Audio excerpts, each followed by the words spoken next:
Hatua ya makundi michuano ya klabu bingwa barani Afrika imekamilika. Mpira wa wavu Afrika unaingia katika enzi mpya, sio tu kwa ushindani bali pia kwa teknolojia. Kwa mara ya kwanza, mfumo wa Video Challenge System VCS hutumika katika michuano hii ya klabu bingwa Afrika kwa wanaume. Lakini swali ni je, italeta haki zaidi au changamoto mpya? It won't be a problem for me. Haitakuwa na tatizo kwangu. Naisubiri kwa hamu sana nianze kufanya hivi.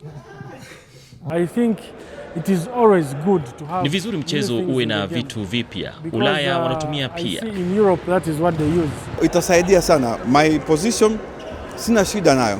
Nina imani nayo kwa vile inatoa ukweli kabisa. Kitu ukileta mpya lazima itakoroga akili ya binadamu. Sisi wote ni binadamu.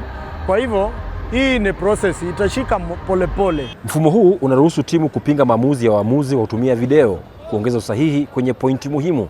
Chini ya shirikisho la volleyball ya Afrika, hii ni hatua kubwa kwa mchezo barani. Kuna masharti kwenye mashindano ya dunia ambapo timu bora hapa zitafuzu michuano hiyo. Hivyo ni sharti tufuate masharti ya shirikisho la kimataifa na kuendana na itifaki zao. Protocol. Lakini swala la imani linaibuka. Je, makocha na wachezaji wanaikubali? Hiyo system mpya itatusaidia kwa vile mambo ya ku net touch, mtu ameshika neti, mpira ndani nje. So tukiwa na teknolojia kidogo itatusaidia ushindi ya haki na kushindwa kihaki. Kwa wachezaji hii inaweza kubadilisha kabisa mchezo. Hata kama Kenya hatutumii ndio, lakini game tumecheza pale nje pia tumezitumia na tumezizoea. Sasa hatuna effect yote kulingana na technology.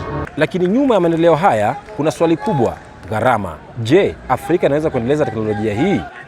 Ni muhimu sana federations za volleyball Afrika yote nzima, hata na serikali ziweke uwekezaji wa teknolojia hii, kwa sababu itasaidia kuendelesha na hii mchezo huu wa volleyball na kuweka kwa level nyingine.